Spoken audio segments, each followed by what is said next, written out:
I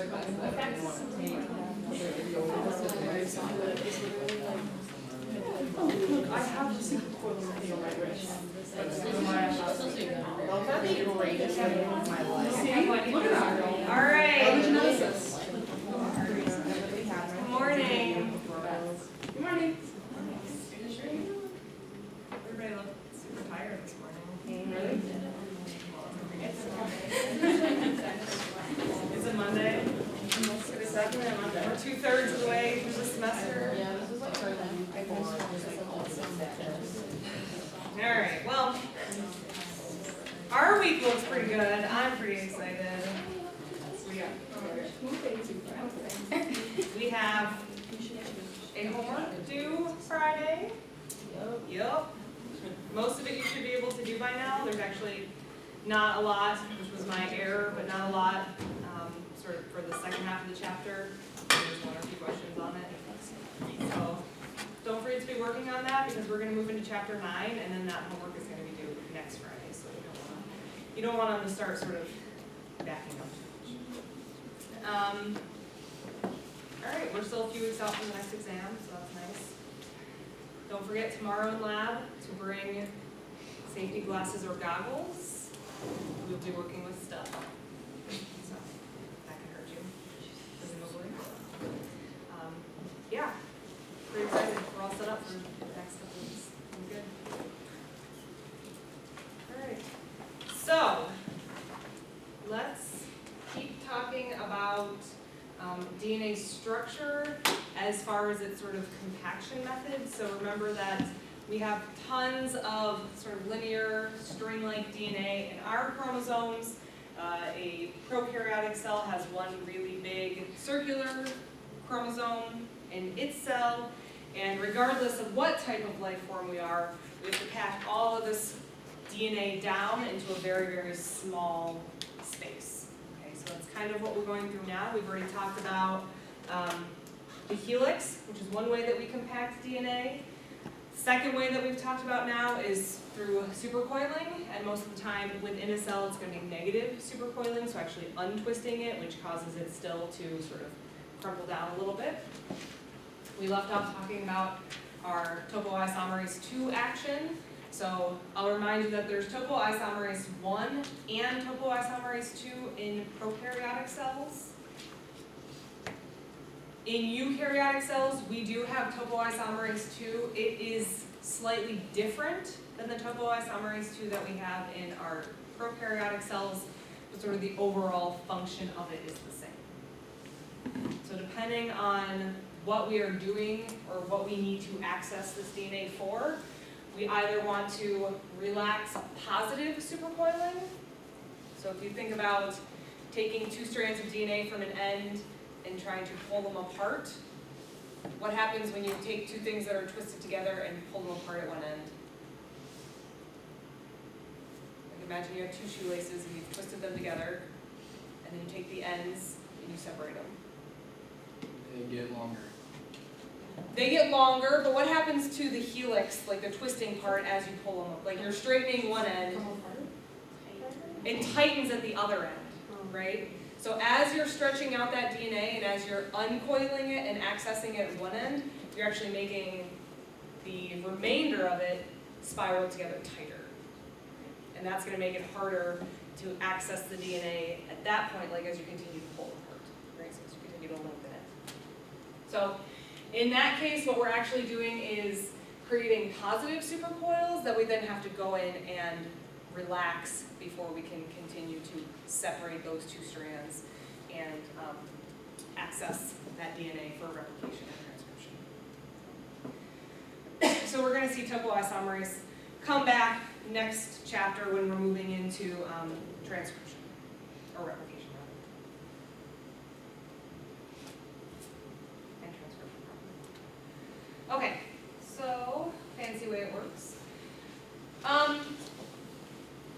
Okay, so we are going to now talk about sort of the major ways in which cells pack down chromosomes. I want you to think about or keep in mind that throughout a cell cycle, the compaction level of a chromosome is different. So when we are in metaphase, that is when chromosomes are going to be the most compact. Remember, that's when they form those really tight structural units where we can actually see individual chromosomes. When we're in interphase, it's much more free-form.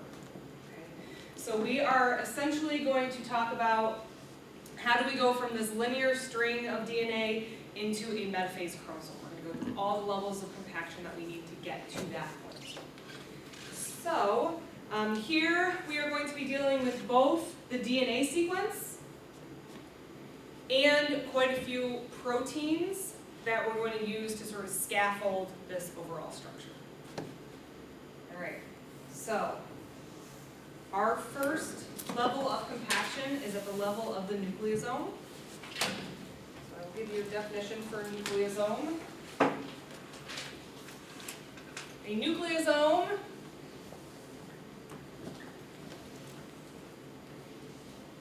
is a repeating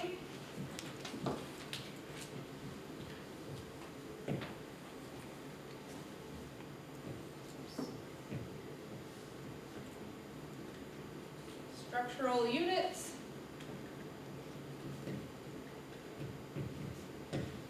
within eukaryotic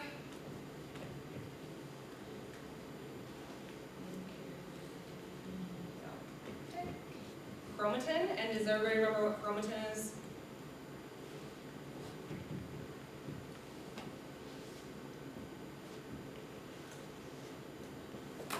Does anybody remember what chromatin is?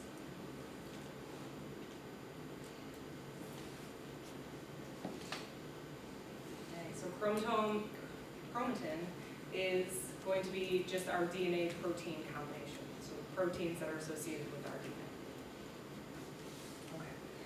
So our nucleosomes, pull up some things here, are actually going to contain what we call histone proteins.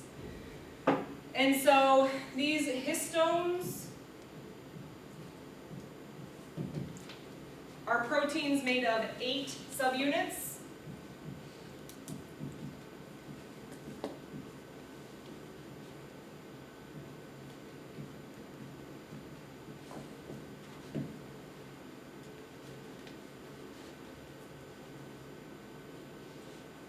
So here, we're kind of just shown as these circular pink balls. There are actually 8 protein subunits that make up that sort of circular structure. Sort of laying over top or wrapped around the histone, we have, so we have DNA that is negatively supercoiled over the surface.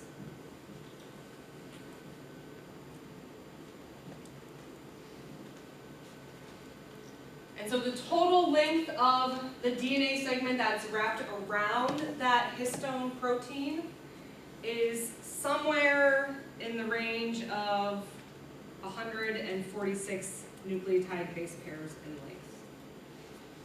Okay, so you take a little piece of DNA that's 167 nucleotides, and you wrap it around the histone. That gives you a nucleosome. Between any 2 of these histone proteins, or octamers is what we call them, we also have a piece of linker DNA.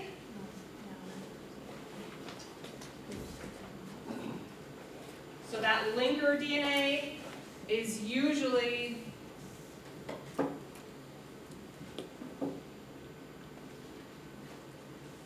going to be somewhere between 20 and 100 base pairs in length.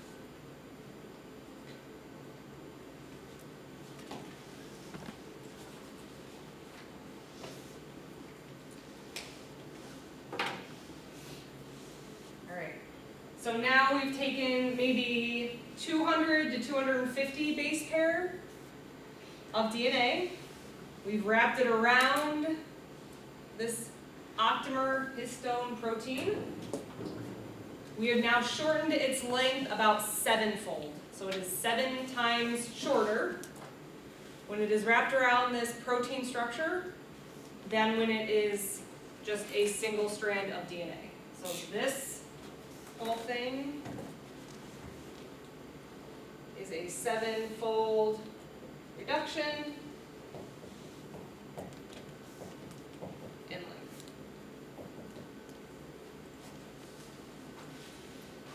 Alright, so this is a pretty simplistic sort of structure. But if you think about it, anytime we have big, long strings or threads, we usually store them by wrapping them around something, right? So if you think about thread on a spool, like sewing thread, we take a really, really long piece and we wrap it around a central structure to make it very short. Has anybody ever unwound a spool of thread?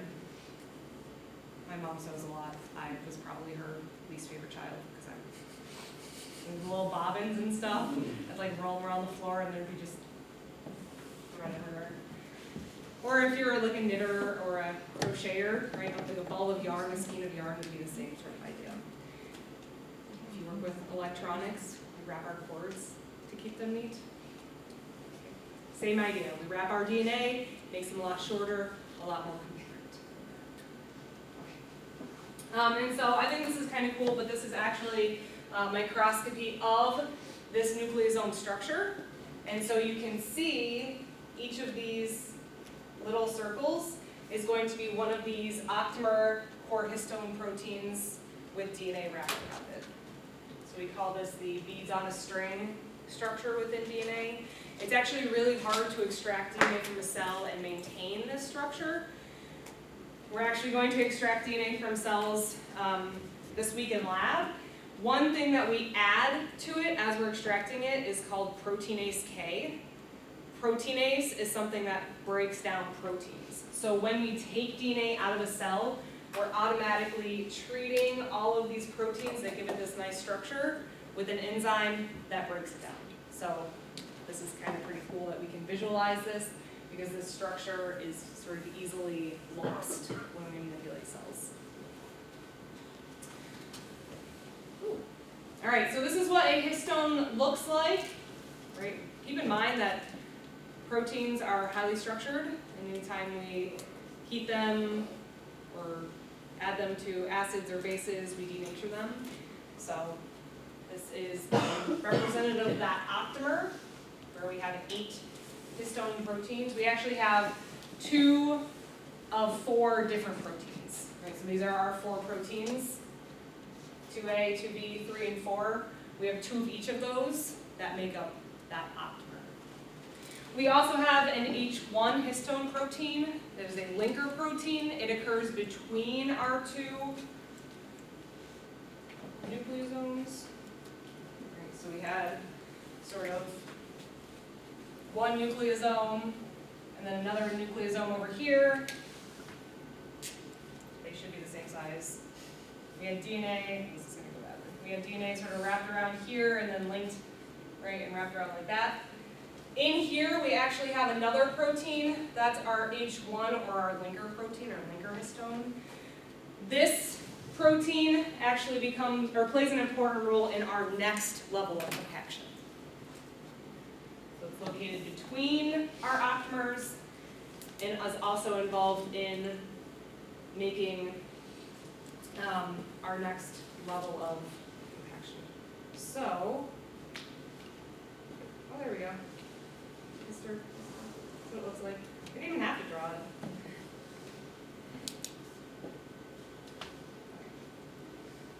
All right. So, again, we are living in a time where we take sort of all of this stuff for granted, but we did not actually know a lot of it as of 100 years ago. So, sort of trying to determine the structure of DNA overall has been complicated. You'll see here in a second that we don't even quite understand all of it to this point. So, I like to sort of just show you some of the historical research that has gone on, because sometimes it seems kind of simplistic, but it actually is really meaningful. So, In this experiment, we were trying to, or Marcus Knoll was trying to determine the structure of nucleosomes. So what he did was he took DNA and he digested it with DNase 1. So what is DNase going to do? Break down DNA. Break down DNA, okay? And then he took what was left and he ran it in electrophoresis gel. We're going to do that in 3 weeks. So his results, right, he took high concentrations of he took DNA, and then he put it into different concentrations of DNA, so we had low, medium, and high. He heated it to body temperature, which is presumably going to make DNase really active. It's going to be most active at about human body temperature. So it's going to break down the DNA. He then extracted everything, so what DNA was left, ran it in a gel, and these were his results. Okay, so this is what he found in low concentrations of DNase, medium concentrations of DNase, and high concentrations of DNase. Okay, so we have presumably long strands of DNA that is wrapped around proteins. We have shorter units in between that are exposed to the environment. When there were low concentrations of DNase, he found this pattern. So if you don't know how to read this, closer to the top of the gel is going to be longer strands of DNA. Closer to the bottom are going to be shorter strands of DNA. Okay. So small strands of DNA migrate faster through a gel than long strands. So here, this sort of region would be about 200 base pair in length, 400 base pair, 600 base pair, 800 base pair, 1,000, 1,200, 1,400, all the way up. Right? So they get longer as they go. So why does this make sense? Why does it make sense that we would have lots of little short fragments of DNA that were about 200 nucleotides, a bunch around 400, some around 600?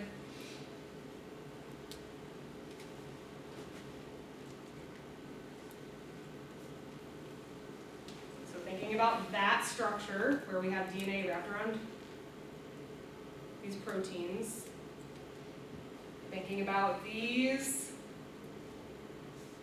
lengths. So if you put those into a big pool of DNase, yes, Hunter? The DNase should break up the DNA into shorter segments. Yes, so where is it breaking it?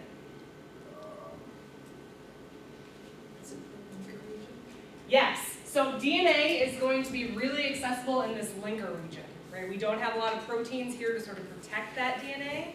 So if we have low concentrations of DNase, every now and then a DNase molecule is going to come across this linker region, it's going to bump into it, and it's going to break it. And now, when we actually uncoil this DNA, we have 150 nucleotides here, and then we'll have a short fragment on this side and a short fragment on this side, right? So we have these fragments of about 200 base pair. So what is in the 400 base pair fragment?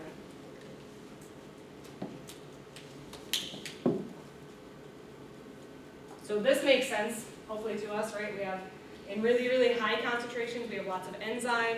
Lots of enzyme bumps into those linker regions really often, so it's easy to shear those apart. Here we have a little bit more in the 400. Here we have lots. What are these longer regions?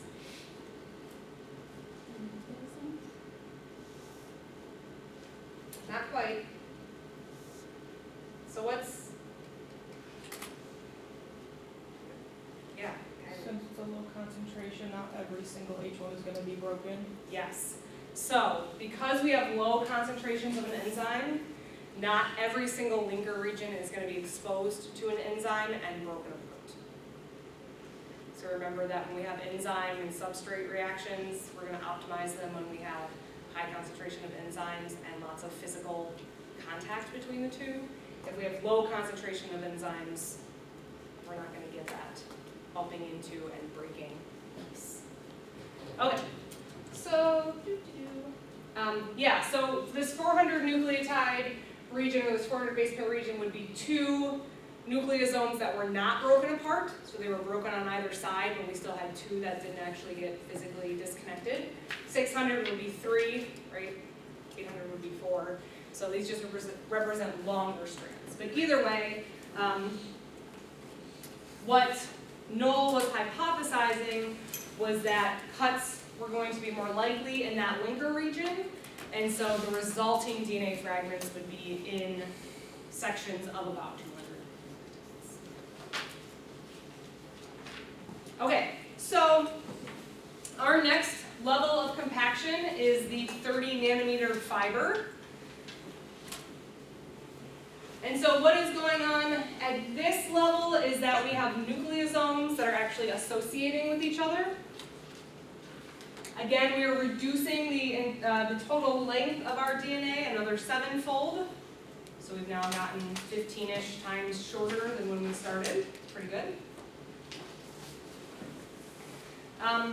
Again, we have an issue here where it can be very difficult to determine what's going on, and it's still controversial how this DNA or how DNA at this level actually looks. So there are 2 models. Both models have held weight experimentally. One is the solenoid model and the other is a 3-dimensional zigzag model. So these are the 2. So our solenoid model is essentially another helical structure. In this case, we have contact between the nucleosomes. So we take sort of our beads on a string and we twist it up together into a nice helical package.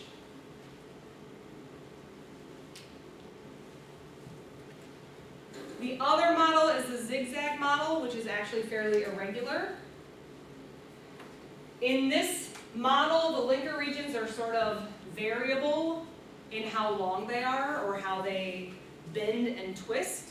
And we don't get very much contact between the actual nucleosomes, right? So here, our nucleosomes are sort of physically on top of each other, forming a nice tight spiral.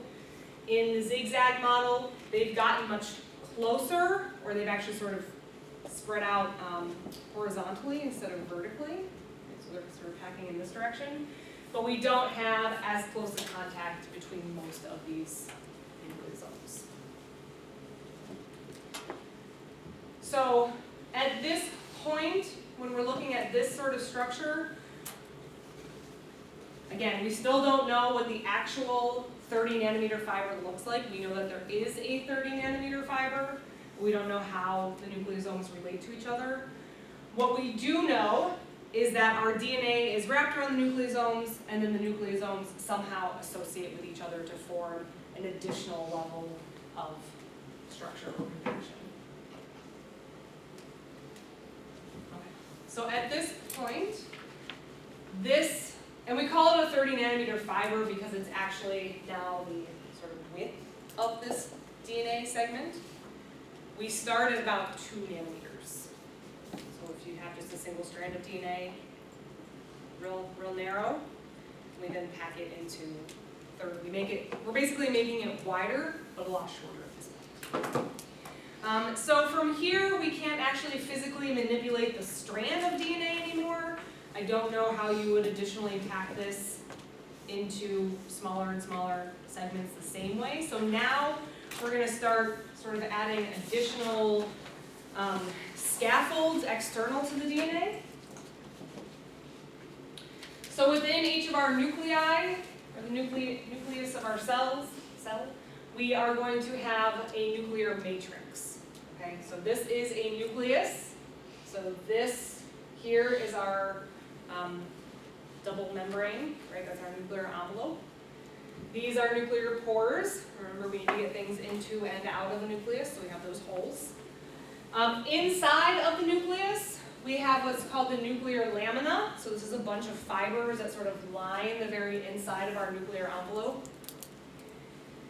And then internal to that, we have a series of what are called matrix proteins that have other proteins bound to them. So we sort of have these long filaments and then proteins that are bound on top of them. So this is non-DNA structuring. But we are essentially now going to take our chromosomes and attach them to these proteins and form these interesting loops and bubbles.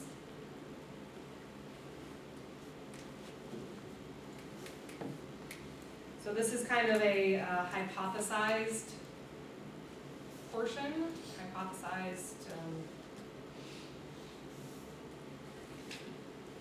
piece of genetics. Because again, it's exceedingly difficult to study this at this level in a living cell. As soon as cells die, all sorts of weird things happen inside that disassociate proteins and DNA and things break down, and it doesn't look the same as a living cell.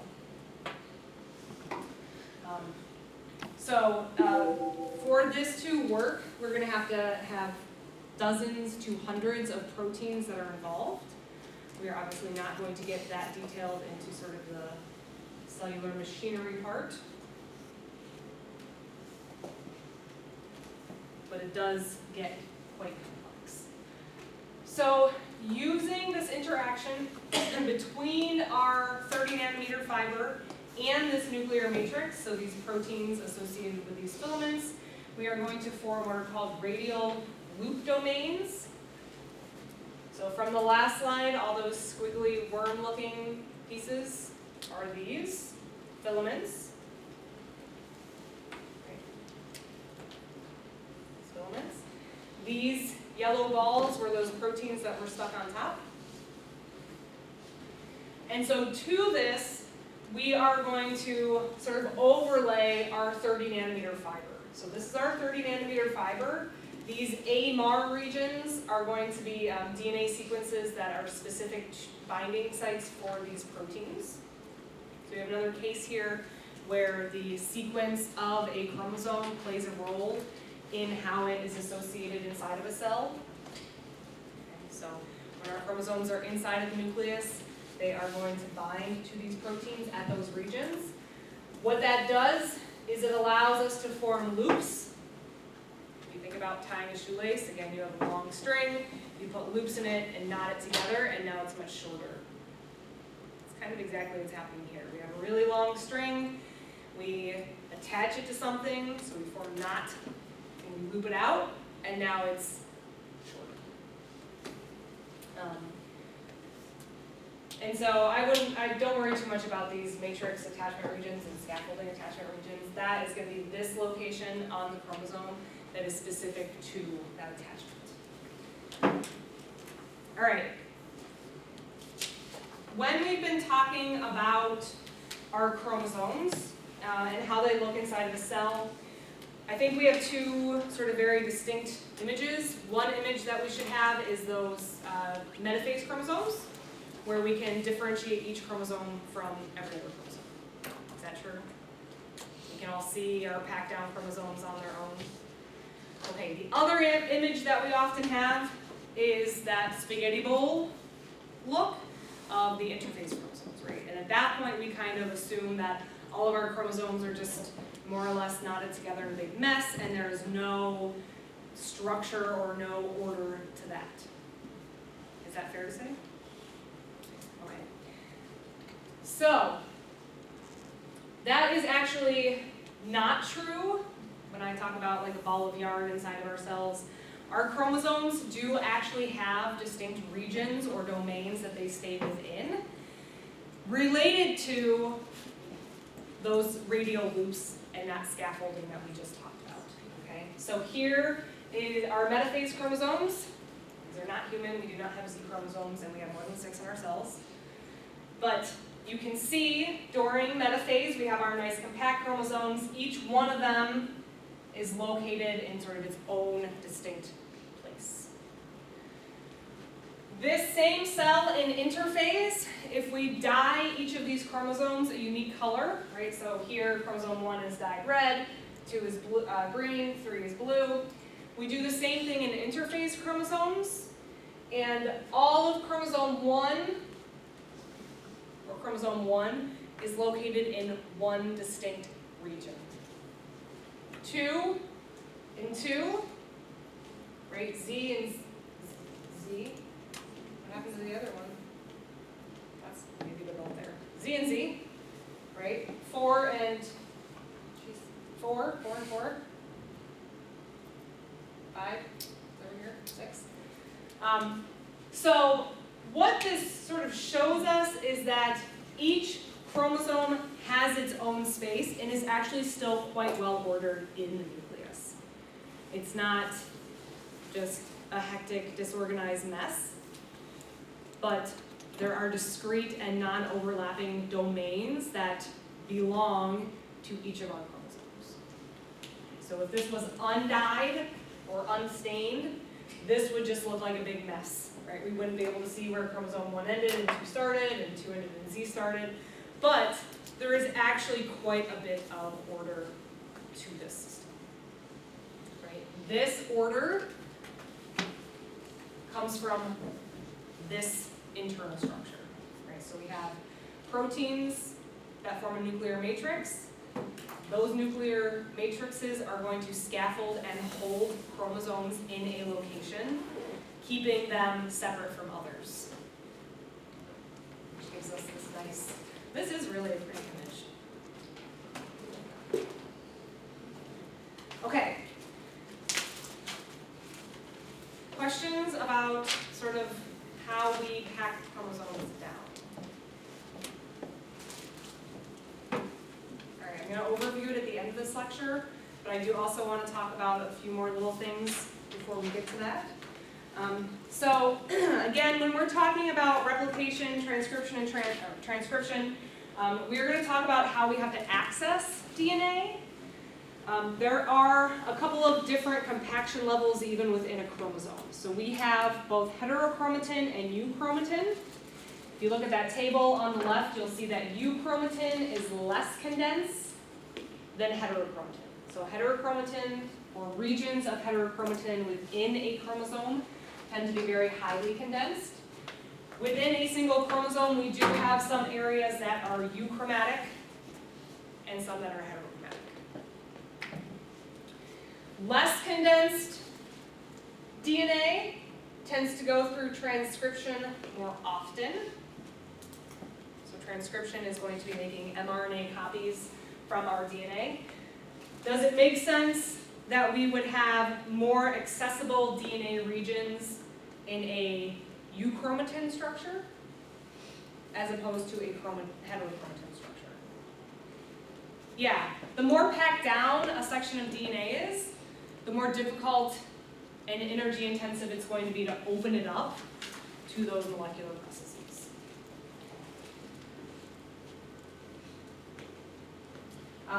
And also sort of linked to that, our euchromatin regions tend to be our really gene-rich regions, again, because we're going to need to access those genes when we are going through transcription. Euchromatin is often on the arms, or sort of most of the arm region. The other regions of the chromosome, so at the centromere and at the telomere specifically, we're going to have heterochromatin. So heterochromatin has very few genes. It is not often transcribed, and we don't usually get crossing over those locations. Hard to cross over again and break off and switch if the DNA is like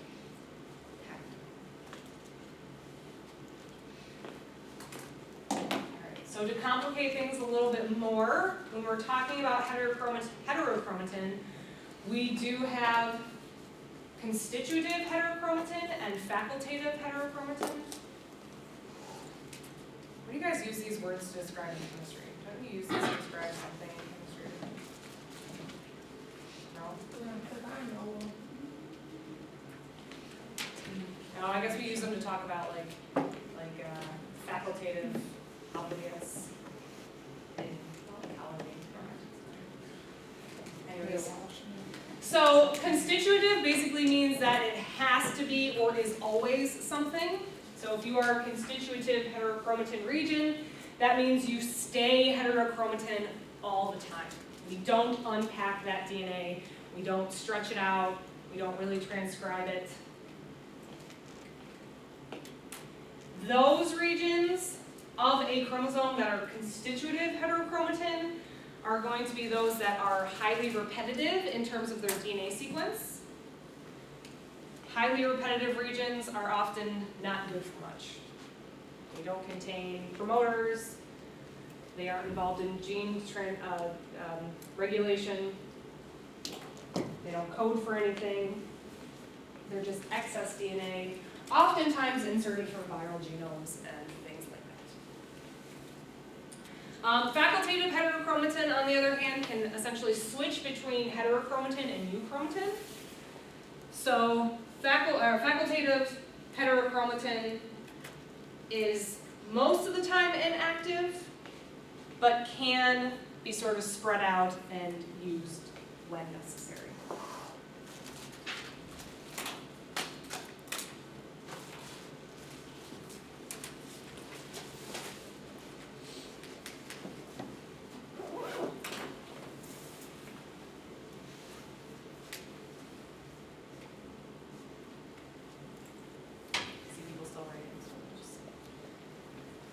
Stand for a second.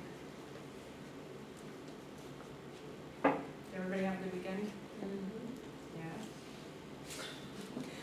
Brina had a good weekend. I don't know about everybody else. Oh, I hope everybody else. Okay. I don't even know what I want to say. Okay. So as I've already said this, but as cells enter metaphase, that's going to be when they're most compact. And so they are going to be, and when we say compact, essentially what I mean is if you like took them out and measured them at their length, they're going to be really short.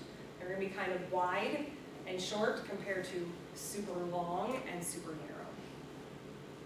narrow. During this time, again, because it's really hard to access the DNA in that structure, we're not going to be going through replication and transcription of the DNA at this point. So let's take a look at sort of the whole process that we've spent the last day and a half talking about. So if we start up here, these are going to be all of our levels of compaction. So we start with just our DNA double helix structure. Hopefully we're all now pretty familiar with. If we measure sort of the radius or the width of this structure, that would be diameter, not a radius. 2 nanometers, I also know some math. 2 nanometers in diameter. Okay, so really small. We then take that DNA double helix, and again, we do our supercoiling, which helps pack it down a little bit. A large piece of compaction is going to be the addition or the association of that DNA double helix with the nucleosomes. So these nucleosomes are going to be our octamers, where we have 8 protein molecules forming that ball. And then we have our H1 linker proteins between them. At this point, we've gone from 2 nanometers wide to 11 nanometers. Short and wide. We then take that with our nucleosomes and we add our secondary, tertiary, I don't even know what level of structure we're at this point, but we twist that and form our nice tight 30 nanometer fiber.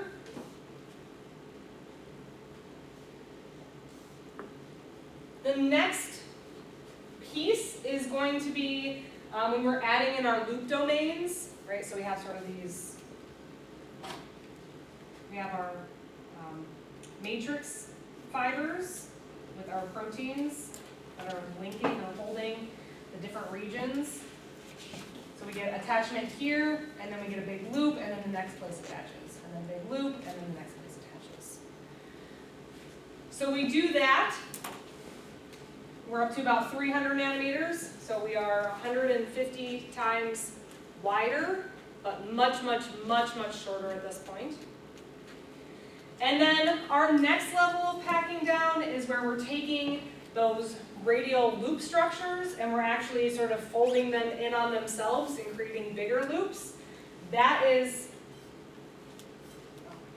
going to eventually lead us to this structure, which is our metaphase chromosome, which in total is about 1,400 100 nanometers. If we just look at each leg, it's going to be about 700 nanometers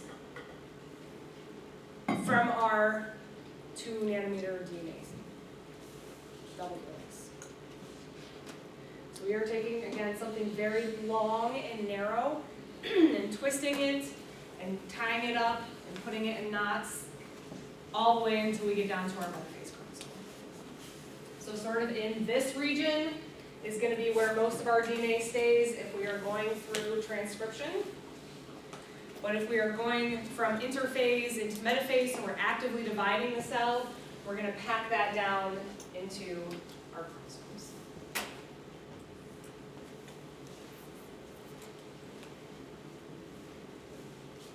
Everybody happy with that?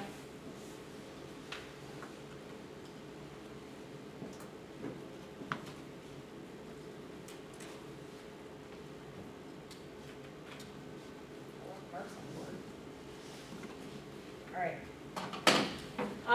Okay, so this is just sort of showing our metaphase chromosomes, and then this is actually super cool. This is a metaphase chromosome that's been treated so that all of the those histone proteins have been removed. So when we remove those histone proteins, we basically unspool all of that thread, right? So this, all of this sort of red area, which looks like our chromosome, is the protein scaffold that we wrap our DNA around. And then all of this is the DNA that came off of it. Okay. I feel like I'm really bad at art, but I feel like that should be framed somewhere. Okay. Kind of a nerd. All right, are there any questions on any of that? The last thing from this chapter is just sort of a walkthrough of the overall sequence structure of eukaryotic chromosomes. Good? Let me ask you all a question. We are now most of the way, I'm curious, we are most of the way through chapter 8. If you were to pick, if you had to write exam questions, for example, and you wanted to focus on major concepts from this chapter, what would your sort of 2 or 3 top major concepts be? Yeah.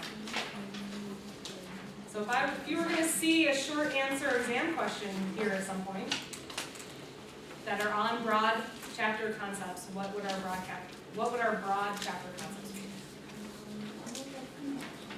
Okay, compaction levels. Differences between purines and purines. That is a fine scale question.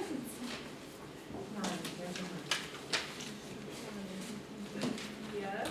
What was the other major topic? The DNA structure. DNA structure. Yes. So major concepts would be understanding the DNA structure, right, of a strand of DNA.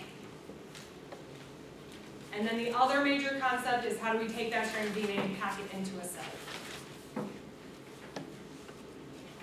It took you guys less than 30 seconds to identify the 2 major concepts in this chapter. So pleased. Okay.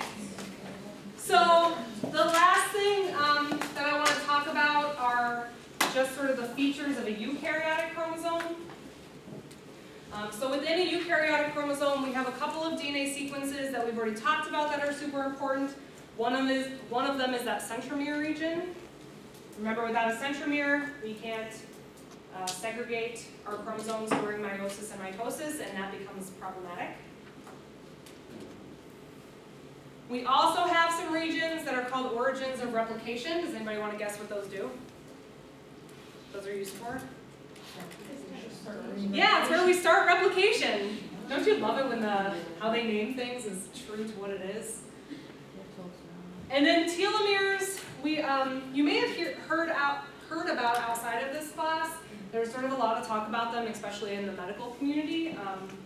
Telomeres are going to be regions at the end of chromosomes that prevent chromosomes from shortening. Right? And so as telomere length shortens, This is usually associated with aging. Does anybody know Dolly, the first cloned sheep? I don't know if this happened before your time or not. You probably heard her. Sounds familiar. Okay, so one of our first cloned mammals, or I think maybe our first cloned mammal was Dolly. She was a sheep.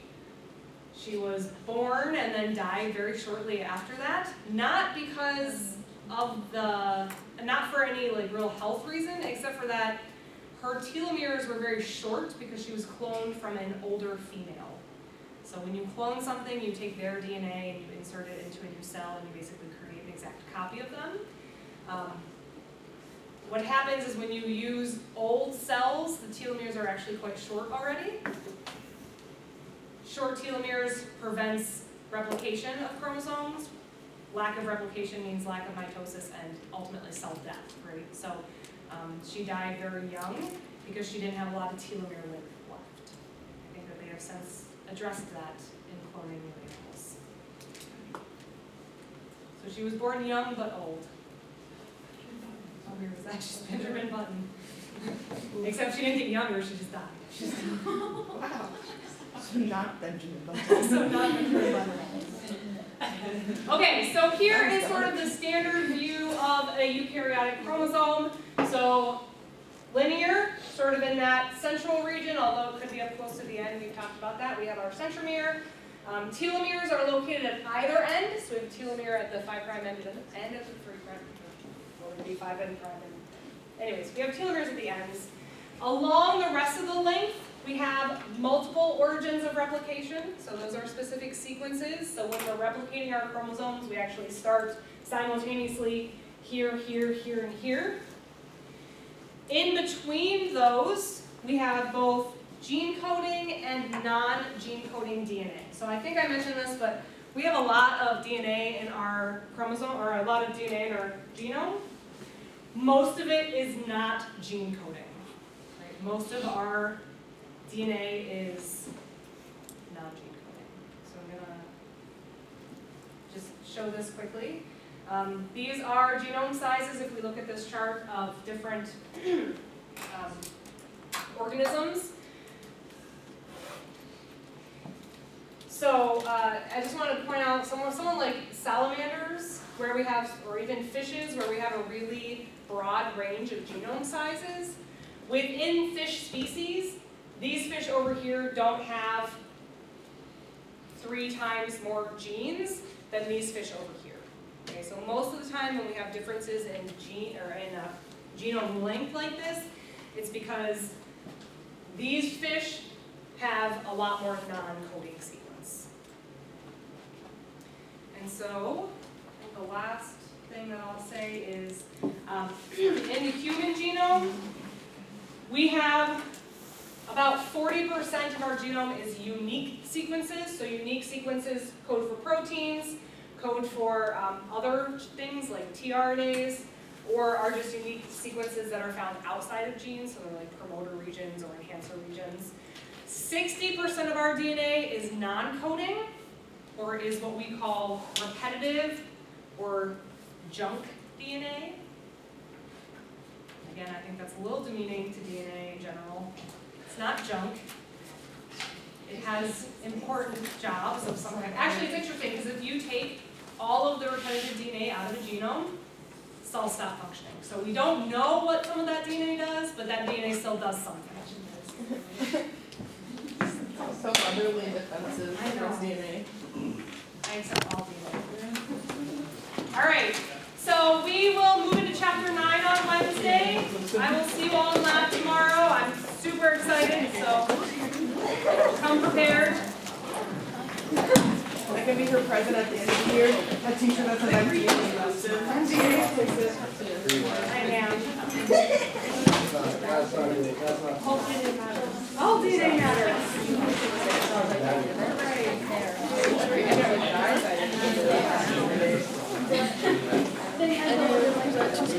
I get so scared I'm gonna like fall behind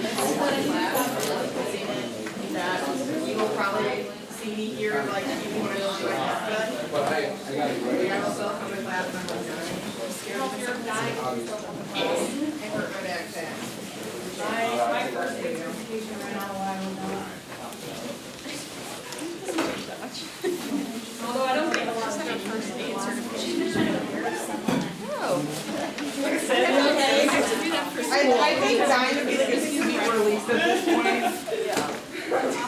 I'm just kinda hoping for it. My sister keeps joking that she's gonna kill me, so I just stand there, I'm like, please. Just do it. Show me what you got. Work on that.